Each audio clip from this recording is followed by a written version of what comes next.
Hello. I didn't mean to put that thing up there. How to get rid of that? There we go. Welcome. Howdy. Henry, can you hear us now? I can. Can you hear me? Yes. Actually, things are working the way they're supposed to work today. Looks like it. Wunderbar. Wunderbar, indeed. How do we say that in Hebrew? Wunderbar. Nifla. Nehedar. Nehedar. All Your right. modern Hebrew's way Wonderful. better. Welcome. So we've got Muriel there in the live chat and also Jason Kirkpatrick. Howdy, guys. Hello, hello. How's everybody doing? I reckon I'm all right. Yeah. You finally made it. I don't know what you Oh, made, yeah. but you made something. Made I'm Mountain Dew. it to the end of my master's program. These were the shirts we got at graduation. Jay commented on it too. He says, I see Colton finally made it. Yeah. Great. Emory So was this fun. is Where did Yeah. you finish your master's degree, Colton? Emory Candler. Oh, very good. It's a good school. Mm. It's a good school. Well, we are once again here to read some Hebrew. So let's maybe we should say something about what we do because we never really talk about it. Basically, we read the Hebrew text, translate it, and talk about things that are going on in it. Dr. Kip Davis and Josh Bowman Bowen. do a Bowen, Bowen. I had a guy named Josh Bowman that I went to high school with. That's why it comes out naturally. Anyway, they do something similar where they also like parse the verbs in their reading. I don't know that that's so useful. Who likes parsing verbs, but get the meaning out and maybe talk about what binyanet is. We're gonna pull up our text, which is right here.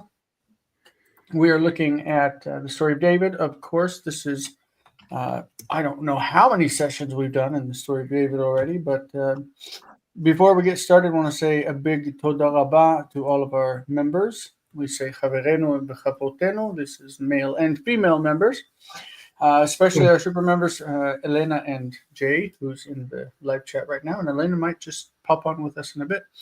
Everyone who is a Patreon member at patreon.com/Hebrew Cafe is able to jump up on camera with us in all of our activities, as long as they are not, things that we're just producing. But if it's things that we need participation for, then you will join us. We're kind of growing. It's looking good. We got this new guy Peter over here this week that makes it. Now we got Peter, James, and John. So that's kind of fun. Yeah. So we're looking now at doing 4 hours a week, basically, as a group.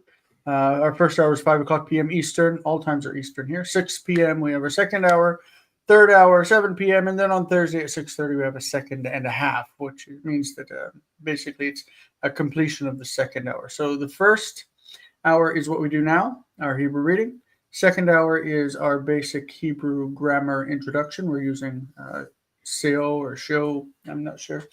There's so many ways. I watched a presentation the other day from Princeton where they introduced him as CO. So that's how they introduced him on stage. I don't know if that's how we're supposed to say his name, but props to him. And in the third hour, we're doing biblical Hebrew communication for our Patreon users. All right. The bare bones of David's story. We are in 1 Samuel chapter 18. We're looking at Saul's jealousy of David and David's marriage to Michal. How do you call her Michael in English? Pretty much. What were you saying, Dr. Sun? No, that's right. No, I was nodding my head in agreement. Oh, I thought you wanted to add I've something. never heard Michael's name pronounced any differently than that. Well, in Israel, we say Michal, and it's a common name. Saul's two daughters that we meet in this chapter are Merav and Michal, and both of those are very common names in Israel today. Before we get started, I wanted to look just at the word Natan, to give, in the Nifal. The nifal is the passive of the kal generally. So we've got the verb is latet, to give, but in the nifal it's lehinaten. Lehinaten is to be given in the passive. Lehinaten. Interestingly enough, by the way, this verb natan as giving also has a real call passive that we see mostly in the future. Yutan, yutan, he will be given. Trying to think of what happens in Isaiah 9. Because we have yulad, which is a call passive. Yeled yulad lanu. Son is born to us. So is that Isaiah 9? A child is born. Yes. For unto us a son is given. Do you remember if that's nifal or called passive? Let's check that out real quick. That's an interesting question. Isaiah It's 9. Nitan. It's Yulad and Nitan. So it's Nitan. So it's nifal. Okay. well, but Great. Yulad is a pual. No. Not a Yulad call. is called passive. No, because There is there's no. dagesh in There is Lav. no. There's a It dagesh always has in it. It always has it because you can't have the shuruk in a open syllable.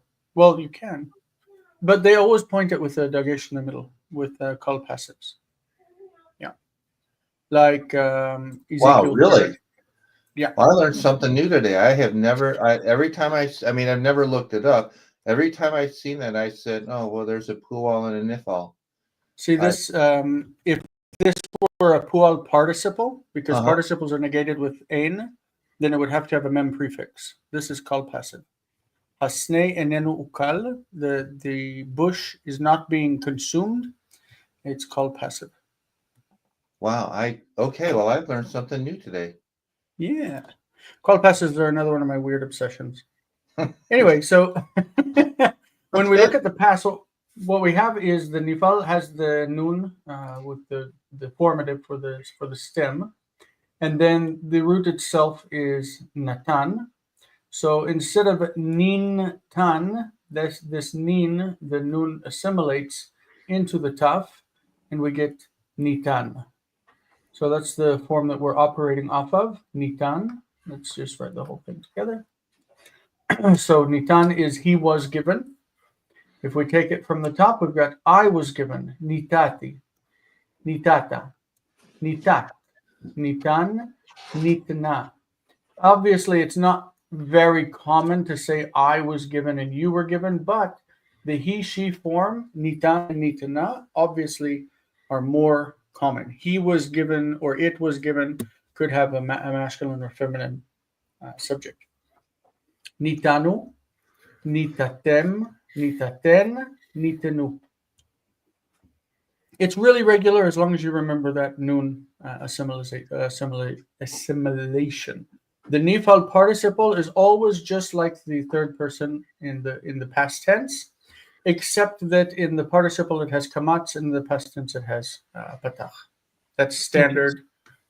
Yeah, which is pretty much universal among nifal and nifal participle. And that's how you can tell the difference between the participle and the past tense. And it should be easy to remember because in the plurals it's an open, unaccented syllable. It needs to be long, so this should remind you that the participle has the long vowel. Okay, nitenet, nitanim, nitanot.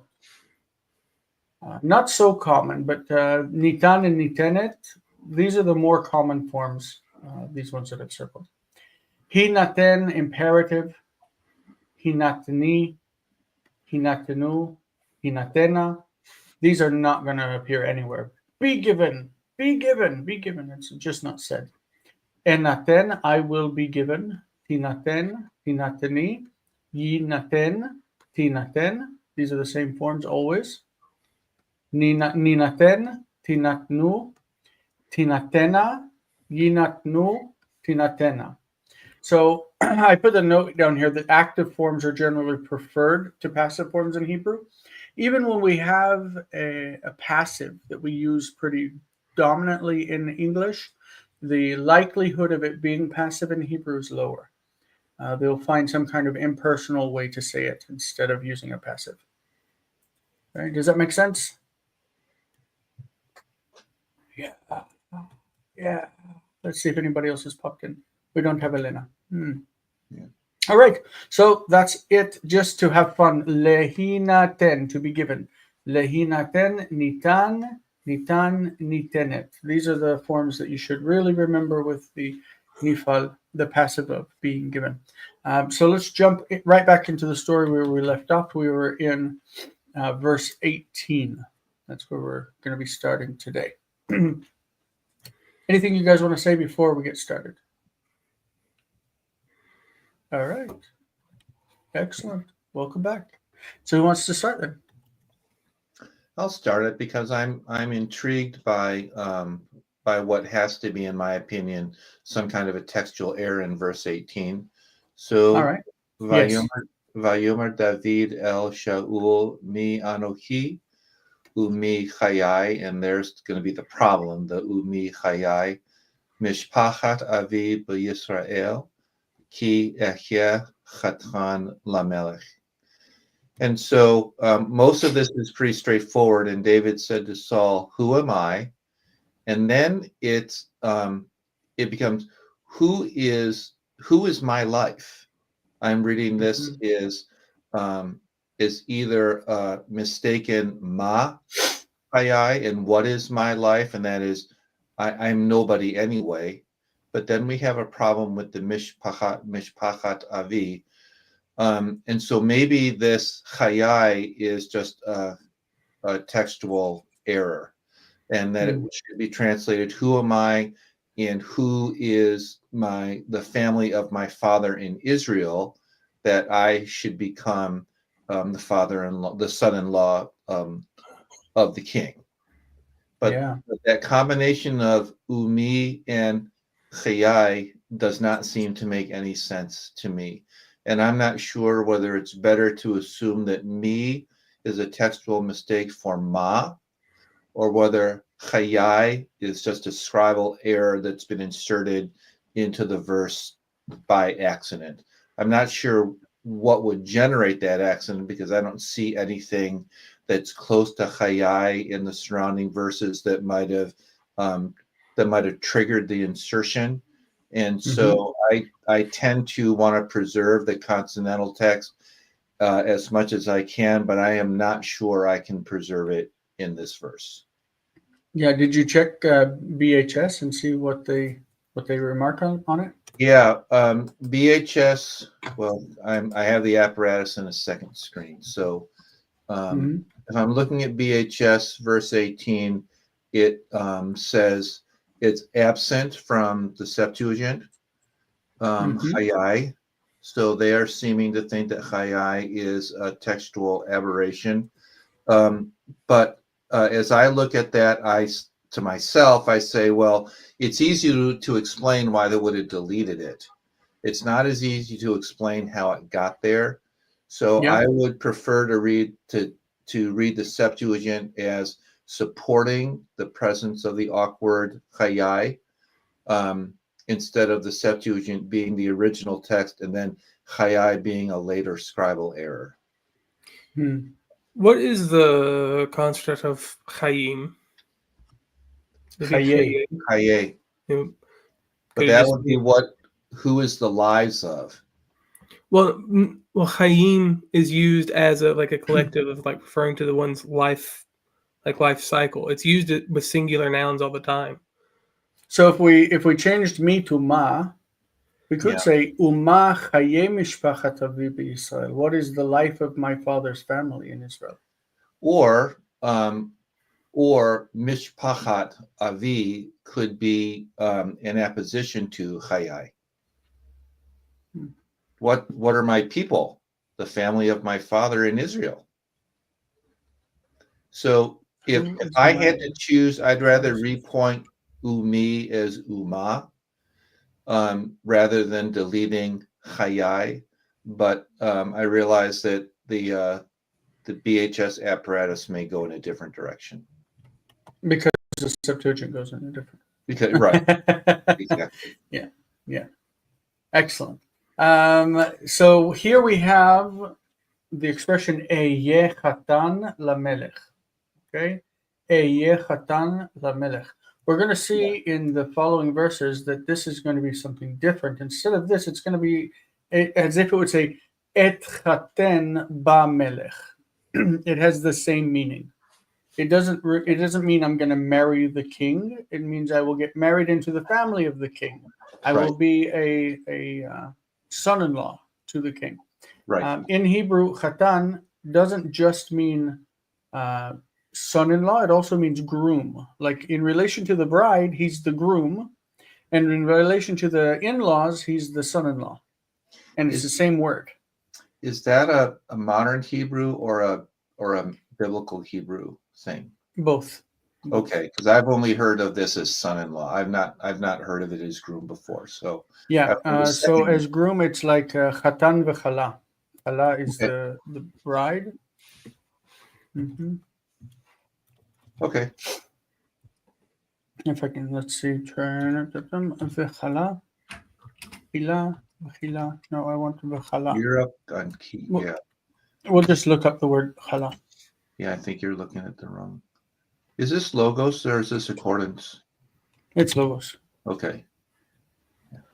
So give me kala, please. It is listed in accordance in how DCH as bridegroom right after it's mentioned as right after the verb. Oh, Yeah. okay. And it's they can be joined together, chatan v'chala, and it's bride and groom.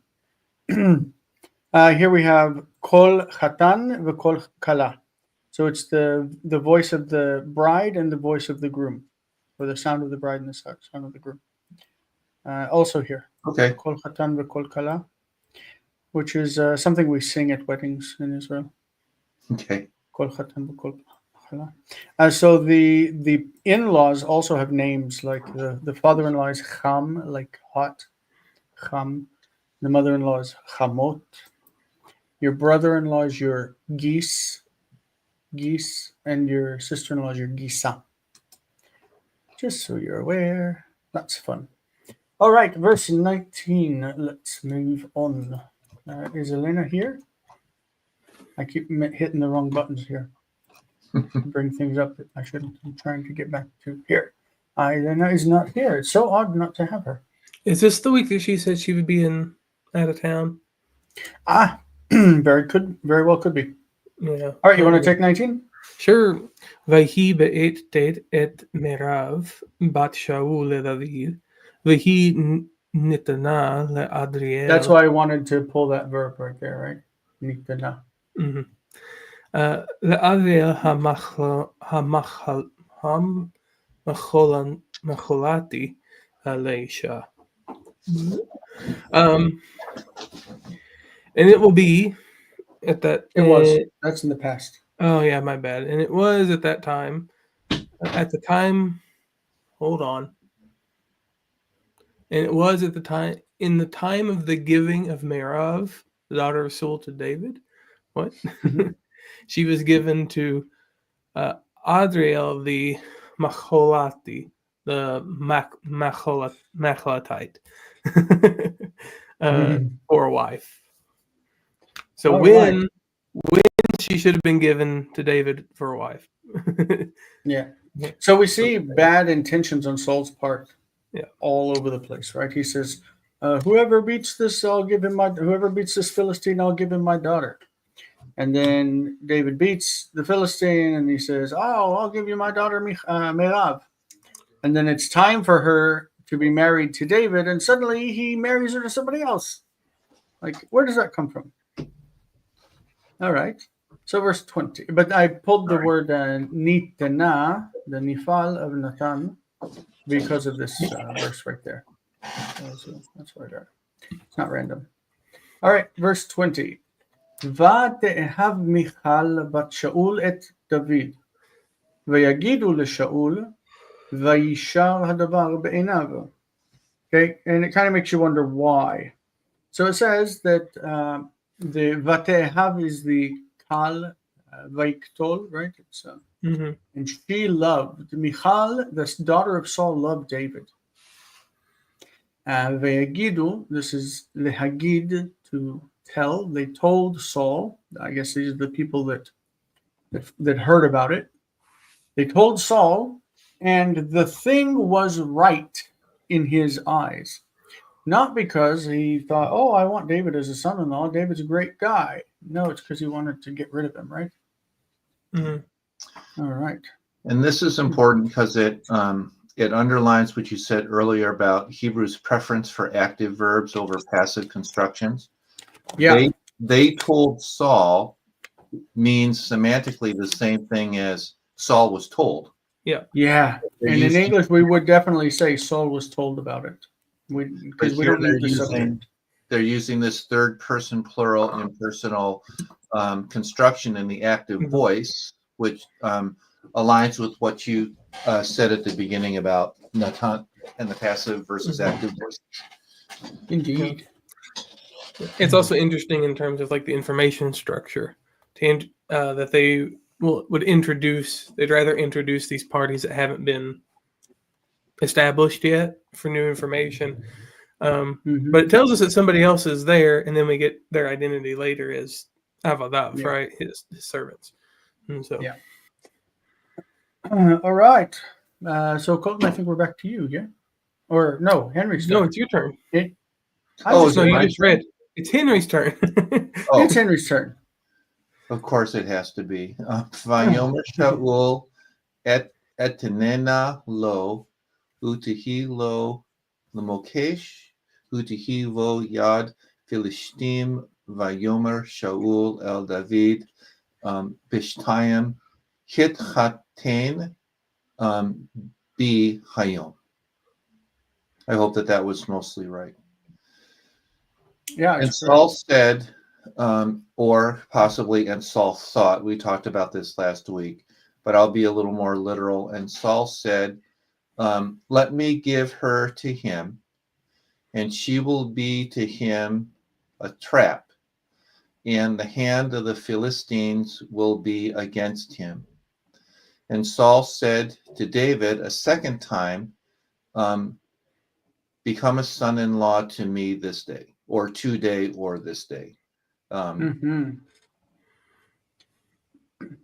The placement of Bishtaim that's how the NRSV goes with it, that he said to him a second time. Normally, if you say something a second time, you say it shenit. Oh, that's not a shin that you guys know. Hold on. Erase. What else? Shenit. What else could it be? That's what I don't. But also what speaks against it is that this has katon, and that this is definitely joined by in the trope to the next word. Yeah, but if it's not a second time, how would you translate Bishtayim? In Let me two, pull up my will be. Mhm. let me pull up. Oh, you know what, the JPS now? I got the 1985 JPS. The JPS says you can become my son-in-law even now through the second one. That by the second. Yeah, that's what I was going to say. Like by the second. That's By number two. Yeah. By my girl number Yeah. two. I'm not sure I buy that. They do say they do add the footnote. The meaning of the Hebrew is uncertain. I love when they say that. Yeah, I'm not sure I buy the JPS here. Saul said, "For a second time, you can become my son-in-law today." This is the Lexham English. Septuagint. What verse was that again? I'm sorry, 21. say that again. Verse 21. Yeah. Kayesta auto skandalon. He doesn't say it at all. Kayene pisaul her apofulon. The hand of the Philistines was against Saul. That's not what he said. Against They totally Saul. skipped that line here. Do you see it? Which in the Verse 20. Kayepen Saul. So Saul I will said, give Dos her to him, auten auto, I will give her to him. Kay and she este will be auto to him. scandalon, she will be a trap for him. Kay en epi Saul her alofulon. Yeah. The Philistine hand was against Saul, but that is not Well, here. Well, it says against him. I mean, there isn't a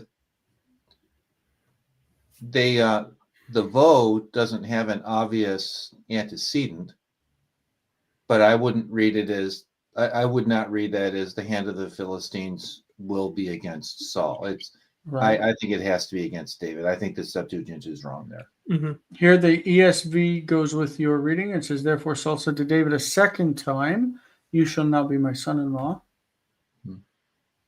How about that? Yeah. They're right for once. Yeah, Yeah. Alter does go with through the second one, you can be my son-in-law now, is what he goes with. But he does say that the Hebrew's quite cryptic. The only thing that he said that we haven't is that through the two conditions, the vanquishing of the Philistines and the bringing back of their foreskins. In the footnote, he mentions Okay, yes, that's what it is. The Steim are the two things. In two things shall you become my son-in-law today, and that's going to be his two conditions. Yes, that has to be what that is. That Alter really he figured that out. That's right. it's not what he goes with though. He just lists it as an option. That's not the one he chooses. Well, it feels good to me. Yeah, He says through the second is what he goes with. Through the second, you might become but he lists it as a possible interpretation that others have used. I guess it would be more natural if he had listed the conditions immediately after instead of several verses down. Yeah. But, all right, let's go to the next one. That's a hard verse because that'd be Stein. All right. Vayitzav Shaul et avadav. This is me, right? I think it's me, but you can go ahead and do it. No, okay. Take it, sir. Take it. Remember when we read this together earlier that this was Ketiv Kari, or at least the BHS had a problem with it. Yeah. Vayitzav Shaul et avadav dabru el David balat lemor hine chafetz b'cha hamelech v'cho avadav ahevucha v'ata hitchaten b'melech. And Saul commanded his servants, and they said to David, secretly, it's Balat, right? Yeah. I think it's supposed to have an aleph in it, like the root is probably lamed aleph tet. I see. All right. Saying, Behold, the king takes pleasure in you, and all the servants love you. And now become the son-in-law of the king. Yeah. Good. Chafetz is similar to the word rotse. Ratza. It means to be pleased with something. All right. Good. 23. Vaydabru avdei Shaul be'oznei David et hadvarim ha'ele. Okay. Vaydabru avdei Shaul באוזני דוד את הדברים האלה. ויאמר דוד, הנקלה ועיניכם התחתן במלך. התחתן here is an infinitive construct. We would expect it to be להתחתן. ואנוכי איש רש ונקלה. איש רש ונקלה. Okay, so the servants or the slaves of Saul said in the ears of David, so that David would hear these words. That is the words that Saul had commanded them, because Saul told them to say, Behold, the king takes pleasure in you. All his servants love you. Come and marry his daughter, right? Vayomer David, and David said, Hanekala ve'enechem itchaten b'melech. Hanekala, Hanakal. Nakal. Nakal. This is from the word kal, which means light or easy. It's from the Nifal form, I think. It's an expression normally without the hay on the end, without that, meaning is it a light or easy thing? Do you think it's like something inconsequential, something easy? Is it an easy thing in your eyes, or is it it's like nothing in your eyes to become the son-in-law of the king? He's like, is this really something you wouldn't even like? You don't even give any thought to it. You would just do it without thinking. It doesn't mean anything. He says, but I am a poor man and contemptible or despised. It's a nice Vanochi wordplay. ish rash v'nikle. It's a nice wordplay. Yeah. Anichala Anochi ish v'nikle. rash v'nikle. Notice that nikle is similar in meaning to nivze. Nivze. I should leave more space to write. Maybe next time. Nivze. Nivze is the word like bazui. This is the word from Isaiah 53. He was despised of men. Nikle is very similar in meaning to nivze. They're both nifal participles that are used as adjectives. And nikle looks like it. Look how the wordplay is written in there. Nikala, nikle. That's what That's I very said. cool. Oh, look at you saying things that I don't catch. That's what I meant anyway. Yeah. Yeah. All right. How are we doing? Anything you want to add for that verse? I'm dandy.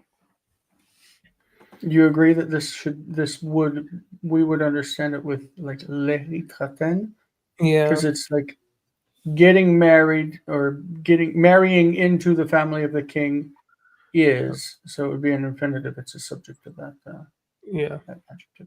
And did we mention that the prefixed hey on hanikala is It's the the interrogative hey? interrogative. Yeah, that's Okay. right. That is true. I didn't mention it, but that is the interrogative. It looks like the article because this shva, when it's up against another shva, right? We've got shva and shva. But this one cancels out. It's the rule of shva. Does it have a method on it? It's this one. Oh, my brain is backwards today. I'm tired. Yeah, that's a meteg. Meteg, because the way that you pronounce it whenever you use the interrogative, you actually kind of separate it in your pronunciation. Yeah. Ha nikala v'enichem litchaten b'melech. Gotta keep it long, is what you're saying. Yeah. And also, when somebody says, "Did you know?" you don't say hayadata. You say hayadata, hayadata. Like it's part of the word, but say it a little bit separately. The other thing that's Alright. interesting about that first form is if you replace the noon with a meme, it would become a PL participle. Mikala, mikale. Mikala would be a PL, right? Would it be a PL participle with a prefixed meme? I mean, it would be. Yeah, I just find the point. I find the pointing is interesting in that respect. I'm not disputing that it's a nifel. I looked at the first thing that I thought of when I saw that word is that it was a PL because of the way the pointing is, and then I But realized normally, there's no meme. normally it's a PL in that root because the root is geminate. The lamed is doubled. The PL would No. just be mikalel. Right, I understand, but there's also a noon instead of a meme, so that removes the PL as an option anyway. Yeah. So The PL just of thought it that was root interesting. means the PL of that root means to basically make someone insignificant or light, to curse them. right. To curse. Yeah. Very good. 24. So can I go back to verse 21 for just a quick second? I 21. have BibleWorks on my computer, and when I searched for Bishtaim, it only occurs in 3 places in the Masoretic text: 1 Samuel 18:21, Isaiah 6:2, and Ezekiel 43:16. Neither of those passages in Isaiah or Ezekiel look like they're of much help in trying to figure out what's going on with Bishtaim. That's annoying. Yes, highly annoying. But anyway, I just thought I would bring that up. So, verse 24, right? Yep. Vayagidu avdei Shaul lo lemor, kadivarim ha'ela diber David. And so the servants of Saul reported to him, saying, according to these are the words that David said, or according to these words David spoke. Yep, that was a quick verse. I like easy verses. Colton, you got 25? Yeah. ויאמר שאול כה תאמרו לדוד אין חפץ למלך במוהר. Mohar. Yeah, I knew there was something wrong with it. כי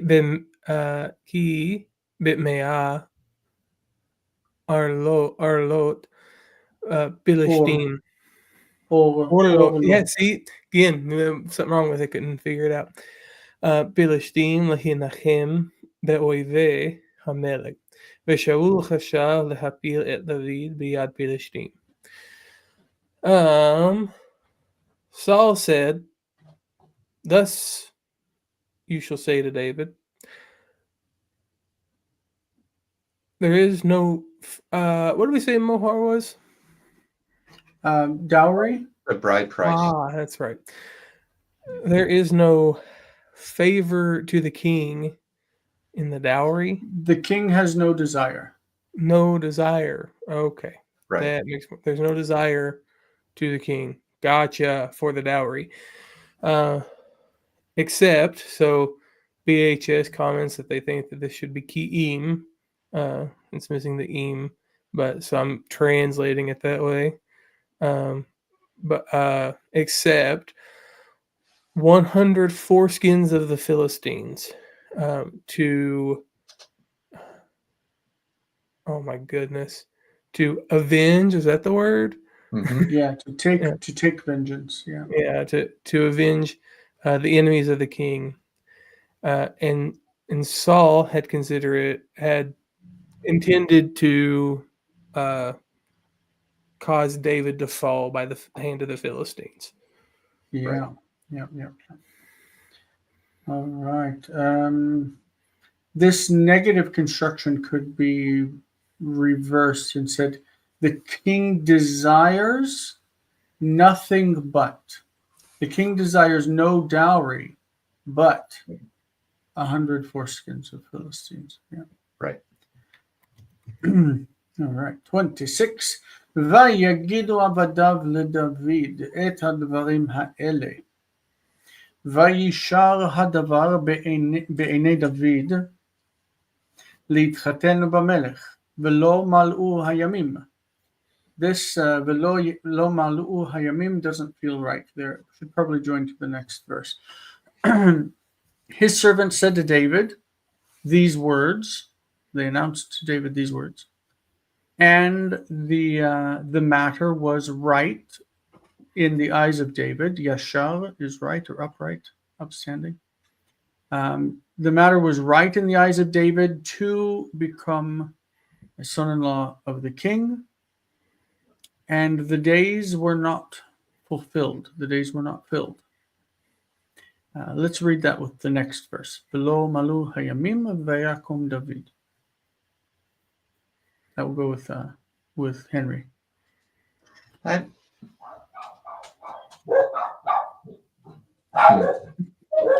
not sure that it makes much difference either way. Whether the new sort of line of thinking starts at 26b or 26b goes with 26a. So how would you understand it if it went with 26? So the thing seemed right in the eyes of David to get married in the king's family, and the days were not fulfilled.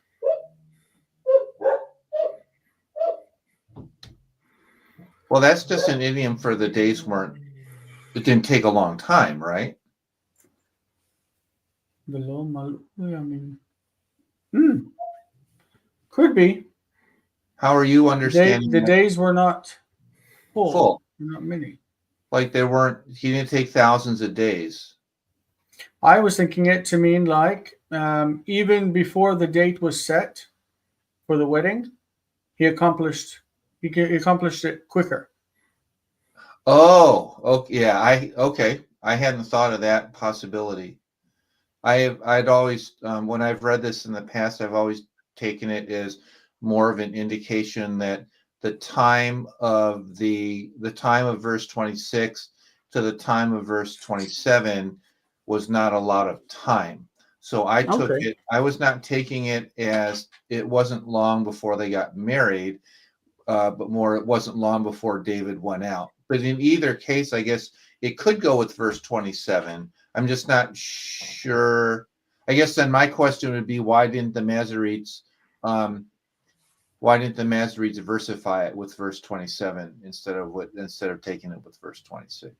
But there have been places like that before where We ran across some of those in the Psalms that were like, why did they break it there? That's such a terrible place to break it. well, and in Genesis 2:4, right? Is the second, does the second creation account start with verse 4b or with verse 4a? Why don't they end chapter 1 with the seventh day? Why start chapter Right. 2 with the seventh day? Right, That's exactly. So, odd. okay. Well, I hadn't actually, so I appreciate your calling that different reading to my mind, because I had not thought of that before. Okay, so we're on verse 27 now. Mm-hmm. Vayakom David vayelechu va'anashav vayach ba'Philishtim 200 ish vayave David et orlotehem vayimalum lamelech lichit chatan ba'melech vayitain lo Shaul et Michal bito Lisha. Hopefully that was close to being right. So David, Why do you always say that? You're fine. well, I'm not a native speaker of Hebrew talking with someone that lives in Israel, so I'm always a little bit nervous about the Americanizing of what the Hebrew says. So that's just my self-paranoia at work. So David arose and he and his men, and he struck the Philistines, 200 men. And David brought their foreskins, and he fulfilled them for the king. I'm not 1,000% sure of what the no, that's not him, that's they. And they filled them for the king. We should talk about Vayel Malum. That's a little weird. And it's funny because it is PL, but the indicators Right. of PL are missing because the dagesh is missing from the lamed and the dagesh is missing from the yod. Right. So is the subject their foreskins? Yeah. The subject is the foreskins, and the object is the number of foreskins that were required. The foreskins that he brought fulfilled the obligations, the obligatory number. Okay. Anyway, they fulfilled them. They fulfilled the number of them for the king to become the son-in-law for the king. And Saul gave to him Michal, his daughter, for a wife. Indeed. Yeah. But other than Vayimalum, I'm not seeing a ton of stuff here that is important. It is interesting that he came up with 200 foreskins instead of 100 foreskins, and basically doubled what Saul had asked him for. And I've always wondered what the literary function of that is in the context of the story. But be that as it is, grammatically there doesn't seem to be much trouble here. Well, I don't know what kind of a man goes into battle, and when he kills his enemy, he strips him and handles his private parts. That's really strange. That's a very, very strange obligation. And even stranger that he would go beyond and do even more. Like that. That's Yeah. very odd to me. If But my one suggestion, and it might be bad, but my one suggestion is when they come out of nowhere, they're just like, "Do you think it's a light thing to do this?" And like they're using this word that's like it's kalal, like to curse and like that kind of thing. It's like almost like it was like he insulted the king somehow that we're not privy to, and so like in order to like. Again, this is a guess at best, but like in the immediate context, I see like, okay, the men are like insulted somehow that he did this, and that's or the Saul is he tells him to say it, whatever. And so they tell him 100, and he's like, oh, I need to make it up. Like I insulted him, I need to do 200. I don't know. It's just it's a complete guess. But it's just a thought that I had when you asked it, so I thought I'd share. No, there's another point. The Tanakh says the Septuagint reads 100, and then it notes 2 Samuel 3:14, and when 2 Samuel 3:14 says David sent messengers to Ishbosheth, the son of Saul, saying, "Give my wife Michal, who I acquired for myself, for 100 foreskins of Philistines." Oh. So that's a and it says that in Hebrew. yes, 2 Samuel 3:14. So this could be an exaggeration, Or Lot Pilishtim. or maybe each Philistine only has half of a foreskin, so he had to kill 200. Could be. Or maybe he counted 100 and then said, "Okay, that's enough. We can quit now." So he killed 200. He killed two. I mean, if they were dead, if they lose their foreskins, it doesn't matter anyway. So maybe they don't he killed care. 200 of them and brought 100 back. No idea. So if we can get a little bit into this subject,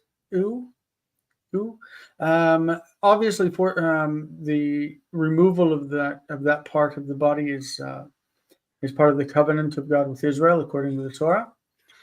So a person, just so we have our Hebrew terminology, the word for to circumcise is lamol. Mol, it's called. A person who is circumcised is nimol. Nimol is nifal of this word, nimol. A person who is uncircumcised, like the Philistines, is called arel, with ein, arel. And then the part that's cut off is called orla, orla. So when we have here orlotehem, it's actually the construct plural form. The non-construct would be oralot with kamatz under the resh, and chataf kamatz under the ayin. Just so you know, we don't have a feminine for that because women don't go through this. All right, 28. Wait a second. I thought that form was always orlot or orla. It doesn't make sense because like yalda is not yaldot, it's yeladot. The segolets break apart when they go into the plural, the feminine segolets. So let's look it up. So did I pronounce it wrong when I pronounced it? No, you said it correct. There it is right there. Oh, that's not it. I cannot. El givata arelot. It shows up again Orlota plishtim. in verse 25. This is. Orlot. We need to look at it when we have to look at it when it's not construct. Orlot levavchem is construct. Yeah, I guess I always thought we don't have it. We don't. That's because we don't have it in a situation in which it's not construct.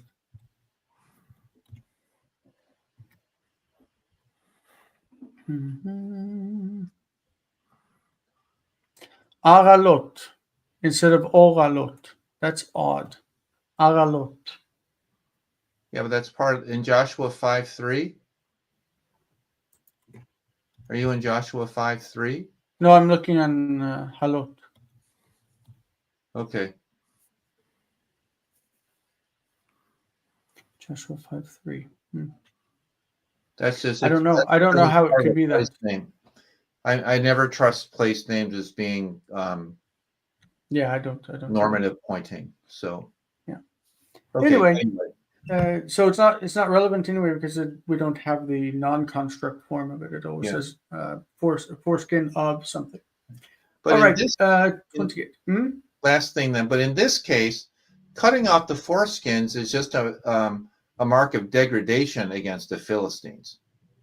It doesn't have any ritual significance other than it's like spitting in their face, right? Yeah, they're already dead.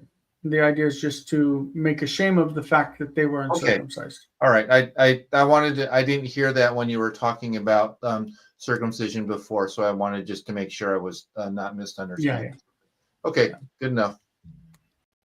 28, Colton. וירא שאול וידע כי אדוני עם דוד, ומיכל בת שאול אהבתו. The stress is ahevathu. Yeah, I just having a hard time saying it. Saul saw and knew that the Lord was with David, and Michal, the daughter of Saul, loved him.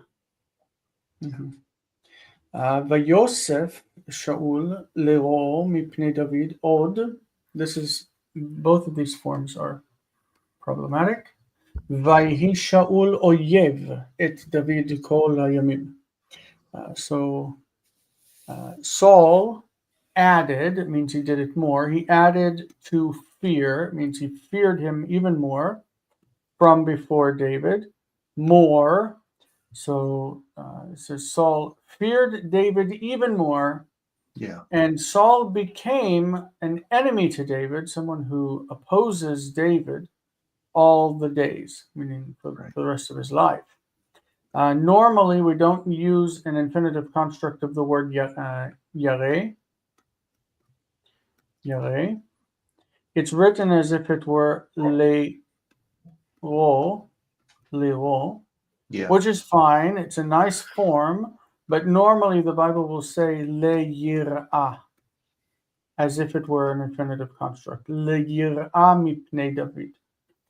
And this one, the root is not asaf, like he collected, but hosif, meaning he added. So it should be a vav here instead of an aleph. Vayosef as a vav.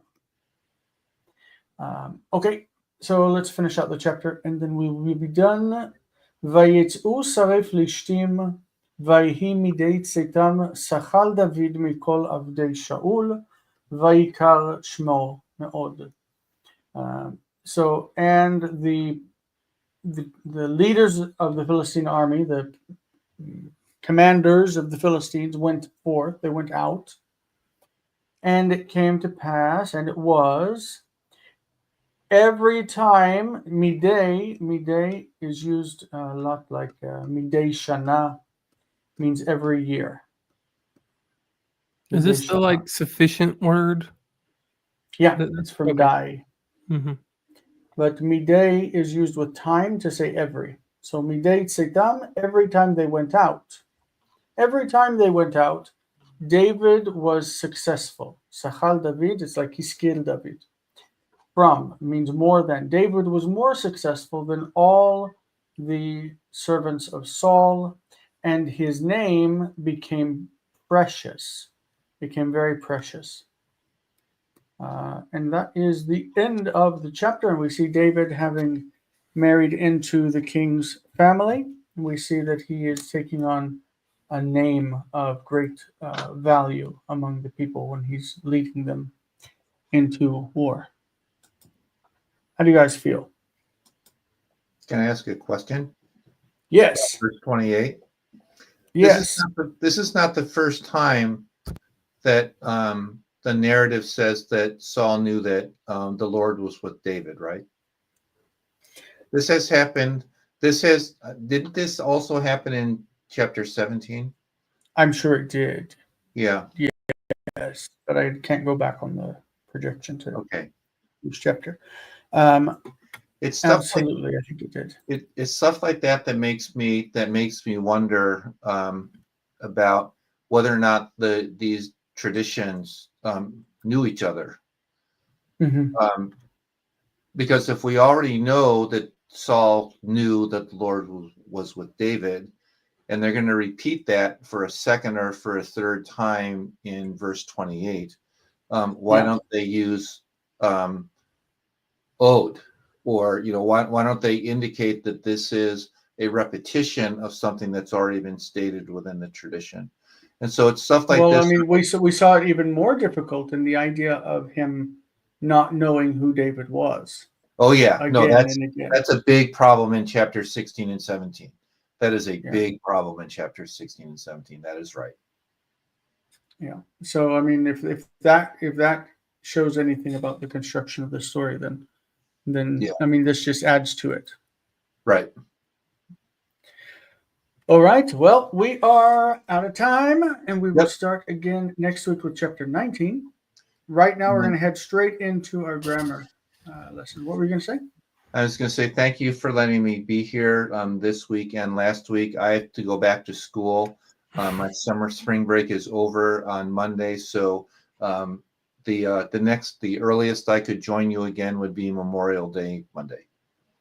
Well, for sure, we don't let you participate. We are Well, yeah, you very do. fortunate to have you with us. We're Okay, well, fortunate, and we're happy to have you here. thank you for your kind words. So good luck moving forward, and hopefully we can see you again in May. All right. Good luck. All right. We'll see you then. Good All to right, have bye, you, Henry. Bye, everybody. See you in the grammar lesson.